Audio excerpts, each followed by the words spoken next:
Hello class, this is a video tutorial on Geometry Part 3a. In this video we'll be looking at angle properties of triangles. So this is very straightforward. The property we are looking for is that for any triangle, the sum of all the angles inside the triangle must equal 180. So notice how, well, being a triangle, meaning the three angles of the triangle, angle A, angle B, angle C, they must add up to 180 degrees.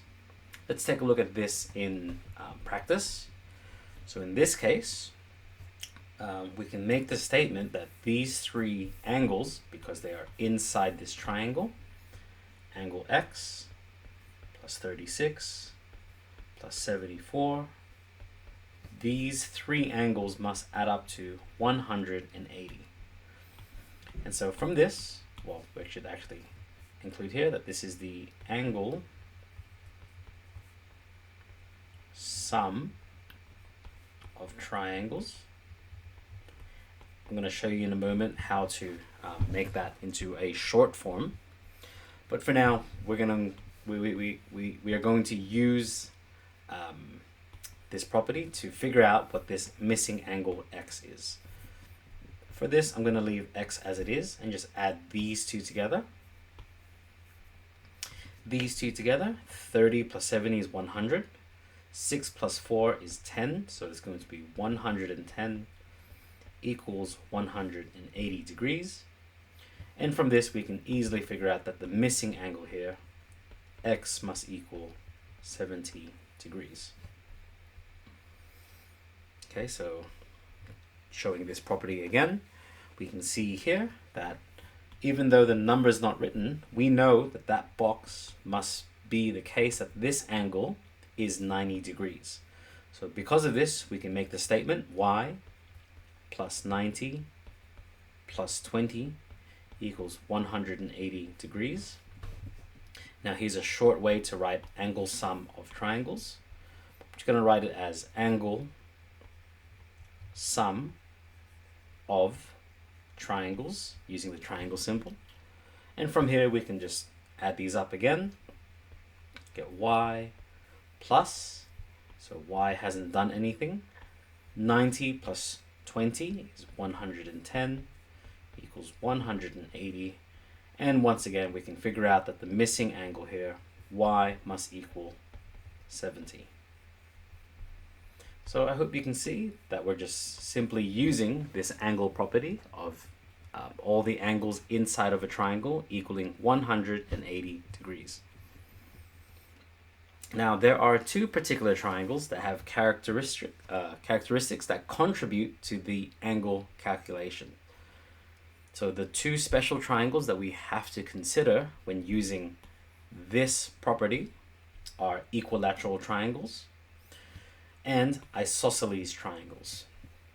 In equilateral triangles, well, we know that all the three sides, they must be equal, but the three angles actually must also be equal. So if we label this with X, this must also equal X.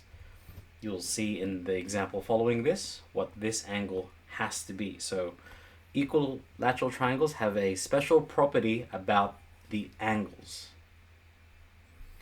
Now for isosceles triangles, the main thing we have to consider is that the base angle, and we call it the base angle because I'm sure you can imagine that an isosceles triangle can be drawn like this. But even then, we know that these two equal sides make it so that it really wants to face upwards like this. So it wants to kind of face upwards like this. Whoops. And because we can always imagine an isosceles triangle facing upwards like this, even if it were this way, the base angles of an isosceles triangles are those that are opposite the equal sides. So these two are the base angles, and in an isosceles triangles, these angles must be equal. Now I'll show you this in practice where we do some calculations with this. All right, so here we go. So let's calculate the value of the missing pronumeral or the missing number in the given triangles. Let's take a look at here. Well, as you can see, this is an isosceles triangle.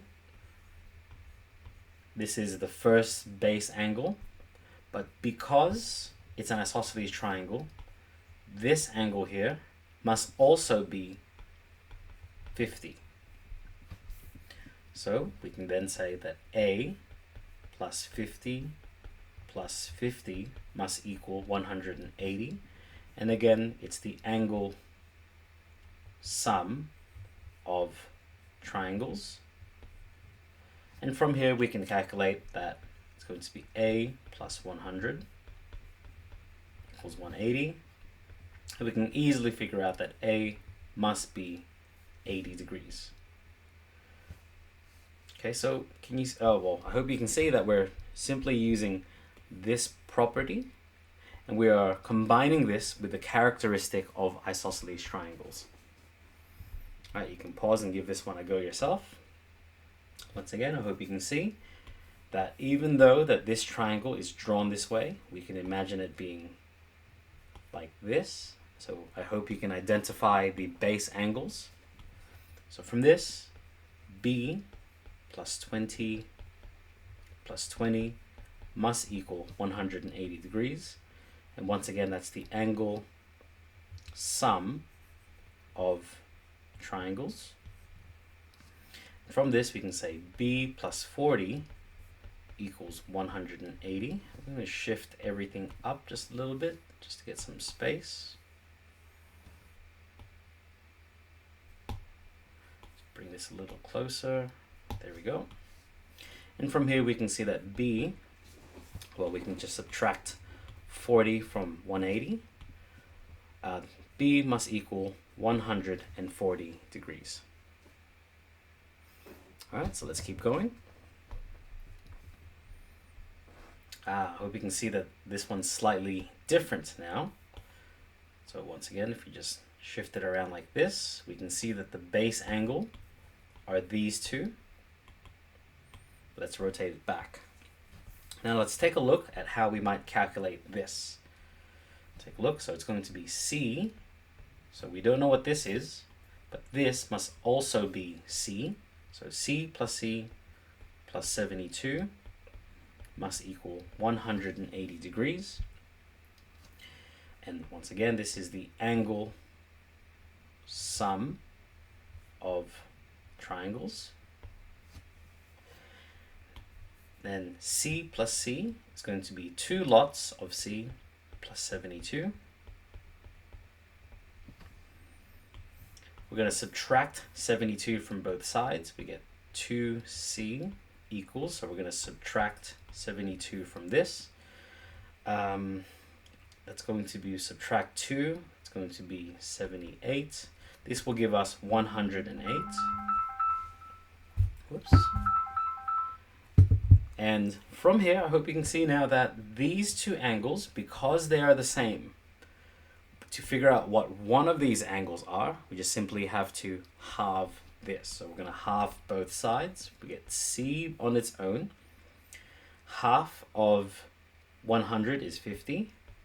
Half of 8 is 4. So each of these angles, so this one angle is 54. Now here's the last example using the equilateral triangle. This one's rather interesting, but let's just do the calculations here. So x, there's 3 of them, so x plus x plus x equals 180, and the same reason again. Let's do it underneath here. Angle sum of triangles.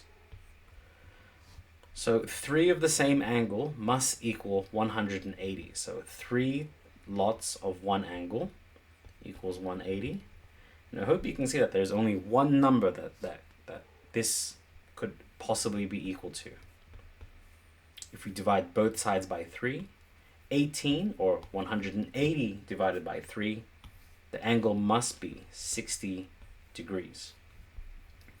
And now, I probably didn't write it here, but let's complete it. In an equilateral triangle, the three angles that are equal, they are actually always equal to, always are 60 degrees.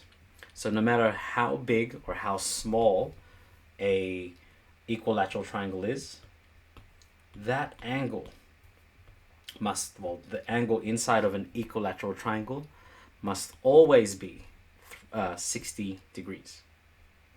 All right, so I hope that gave you an insight into the angle properties of triangles. And you can see that we can figure out what the missing angles are just by using the angle sum of triangles. Hope to see you in the next video, and best of luck.